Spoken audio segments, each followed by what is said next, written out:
राधे राधे। आप सभी का स्वागत है लड्डू गोपाल ऑफ आशी के चैनल में। कैसे हैं आप सभी? आशा करती हूँ कान्हा जी की कृपा से आप सभी अच्छे होंगे। तो आज की वीडियो में हम सुनेंगे सफला एकादशी की कथा। तो वीडियो को लास्ट तक ज़रूर देखें। वीडियो अच्छी लगे तो लाइक कमेंट शेयर करें और चैनल को सब्सक्राइब करें। तो चलिए शुरू करते हैं सफला एकादशी की कथा। युधिष्ठिर ने प्रश्न किया, हे जनार्दन, पौष कृष्णा एकादशी का क्या नाम है और उस दिन किस देवता की पूजा की जाती है? भगवान कहने लगे कि हे धर्मराज, मैं तुम्हारे स्नेह के कारण तुमसे कहता हूँ कि एकादशी व्रत के अतिरिक्त मैं अधिक से अधिक दक्षिणा पाने वाले यज्ञ से भी प्रसन्न नहीं होता। अतः इसे अत्यंत भक्ति और श्रद्धा से युक्त होकर करें। हे राजन, अब द्वादशी युक्त पौष कृष्ण एकादशी का महत्व सुनो। इस एकादशी का नाम सफला एकादशी है। इस एकादशी के देवता श्री नारायण हैं। विधि पूर्वक इस व्रत को करना चाहिए। जिस प्रकार नागों में शेषनाग, पक्षियों में गरुड़, सब ग्रहों में चंद्रमा, यज्ञों में अश्वमेघ और देवताओं में भगवान विष्णु श्रेष्ठ हैं, उसी तरह सब व्रतों में एकादशी का व्रत श्रेष्ठ है।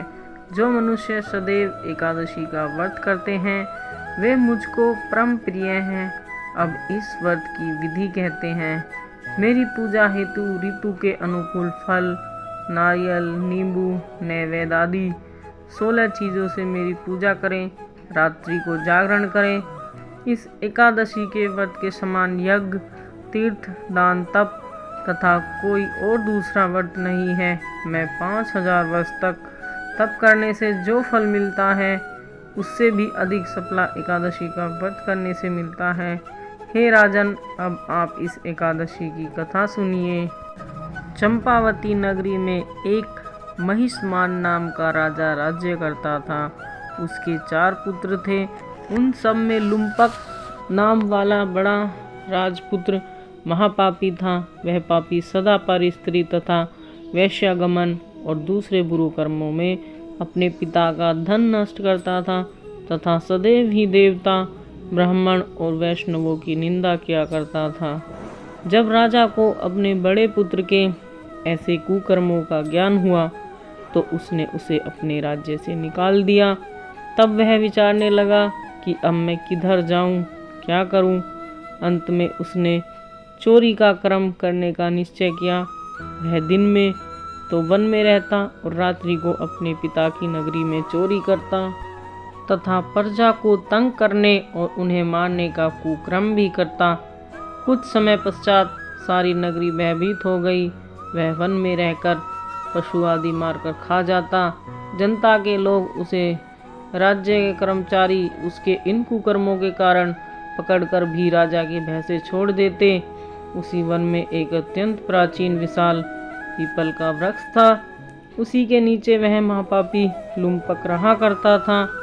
इस वन को लोग देवताओं का क्रीड़ा स्थल मानते थे। कुछ समय पश्चात पौष कृष्ण पक्ष की दशमी के दिन वह वस्त्रहीन होने से शीत के कारण सारी रात्रि सो नहीं सका और उसके हाथ पैर अकड़ गए। वह रात्रि उसने बड़ी कठिनाई से व्यतीत की और सूर्य उदय होने से पूर्व वह मूर्छित हो गया। दूसरे दिन एकादशी के मध्याह्न के समय सूर्य की गर्मी से उसकी मूर्छा दूर हुई तो होश में आकर गिरता पड़ता वन में भोजन की खोज में गया, परंतु व्यथा के कारण जीवों को मारने में असमर्थ था। इस कारण वृक्षों से गिरे हुए फलों को बीनकर वृक्ष के नीचे आया। उस समय तक सूर्य भगवान अस्त हो गए थे। अतः उसने उन फलों को पीपल के वृक्ष के नीचे लाकर रख दिया और रोकर कहने लगा कि भगवान, यह सब फल आपके ही अर्पण हैं, आप ही इनसे तृप्त होइए।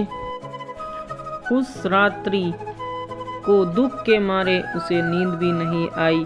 इस उपवास तथा जागरण से भगवान अत्यंत प्रसन्न हुए और उसके सब पाप नष्ट हो गए। दूसरे दिन प्रातः समय एक अति सुंदर घोड़ा अनेक सुंदर वस्तुओं से सजा हुआ उसके सामने आकर खड़ा हो गया और इसी समय आकाशवाणी हुई कि हे राजपुत्र, श्री नारायण की कृपा से तेरे सब पाप नष्ट हो गए। अब तू अपने पिता के पास जाकर राज्य प्राप्त कर। ऐसी आकाशवाणी सुनकर वह बड़ा प्रसन्न हुआ और दिव्य वस्त्र धारण करके भगवान आपकी जय हो ऐसा कहकर अपने पिता के पास गया। उसके पिता ने बड़ी प्रसन्नता से उसे समस्त राज्यभार सौंपकर वन का रास्ता लिया। अब लुम्पक शास्त्रानुसार राज्य करने लगा। उसके स्त्री पुत्र आदि सारा कुटुंब ही नारायण का परम भक्त हो गया तथा वृद्ध होने पर वह भी अपने पुत्र को राज्य का कार्यभार सौंपकर तपस्या करने के लिए वन में चला गया और अंत समय में वैकुंठ को प्राप्त हुआ। अतः जो मनुष्य भक्ति पूर्वक सफला एकादशी का व्रत करते हैं उनको अंत समय में मुक्ति मिलती है। जो मनुष्य इस सफला एकादशी का व्रत नहीं करते वे पूंछ और सींगों से रहित पशु के समान हैं। इस सफला एकादशी के महत्व को पढ़ने अथवा सुनने से मनुष्य को अश्वमेध यज्ञ का फल प्राप्त होता है। राधे राधे। वीडियो अच्छी लगी हो तो लाइक कमेंट शेयर करें और चैनल को सब्सक्राइब करें। Radhe Radhe. Thank you for watching my video.